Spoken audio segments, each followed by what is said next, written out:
Praise the lord. దేవుని యొక్క శక్తి కలిగిన నామానికి స్తోత్రం కలుగును గాక. ఈరోజు దేవుని యొక్క వాగ్దానము ద్వితీయోపదేశ కాండము 1వ అధ్యాయము 10వ వచనము. మీ దేవుడైన యెహోవా మిమ్ము విస్తరింపజేసెను గనుక నేడు మీరు ఆకాశ నక్షత్రముల వలె విస్తరించి ఉన్నారు అని ఇక్కడ దేవాతి దేవుడు మరి వాగ్దానం చేసిన మాటని ఇక్కడ భక్తుడు తెలియచేస్తూ ఉన్నారు. నిజమే, ఈరోజు మనం కలిగి ఉన్నటువంటి వైభవం, మనం పొందిన ఆరోగ్యము, మనం కలిగి ఉన్నటువంటి ఐశ్వర్యము, మనం కలిగి ఉన్న సమస్తము కూడా దేవాతి దేవుడు మనకిచ్చినదే.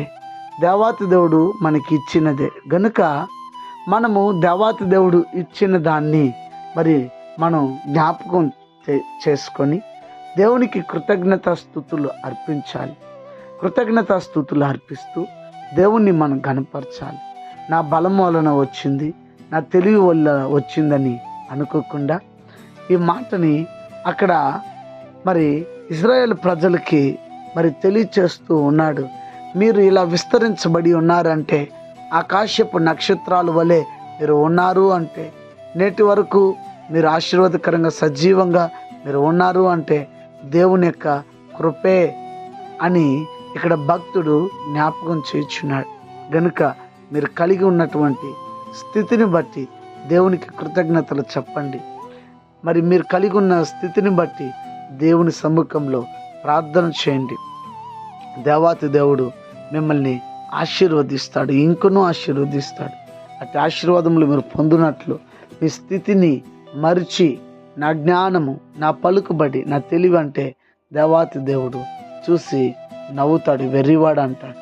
కనుక గమనించి దేవుని సముఖంలో వాగ్దానాన్ని వింటున్న వారులారా, మీరు దేవుని సముఖంలో సమస్తము మీరిచ్చిందే ప్రభువా, మీ వలనే మేము ఆశీర్వదించబడ్డామని మరి దేవుని సముఖంలో కృతజ్ఞతలు తెలియచేస్తూ ప్రార్థన చేద్దామా? ప్రార్థన. ప్రేమ స్వరూపి కనికరం కలిగిన దేవా, నీ ఘనముగు నామమునకే స్తోత్రం. నేడు మేము ఆశీర్వాదకరంగా ఆరోగ్యకరంగా ఉన్నాము అంటే కేవలం నీ కృపను బట్టి. ఆ కృప ఎప్పుడూ మాకు తోడుగా ఉంచండి, నడిపించండి. అనారోగ్యం చేత ఉన్న వారికి ఆరోగ్యం ఇవ్వండి. ఆర్థిక ఇబ్బందులు ఉన్న వారికి విడుదలను దయచేయండి.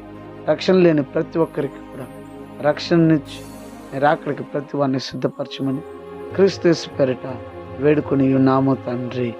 ఆమేన్. God bless you. దేవుడు మిమ్మల్ని దీవించి ఆశీర్వదించును గాక. ఆమేన్.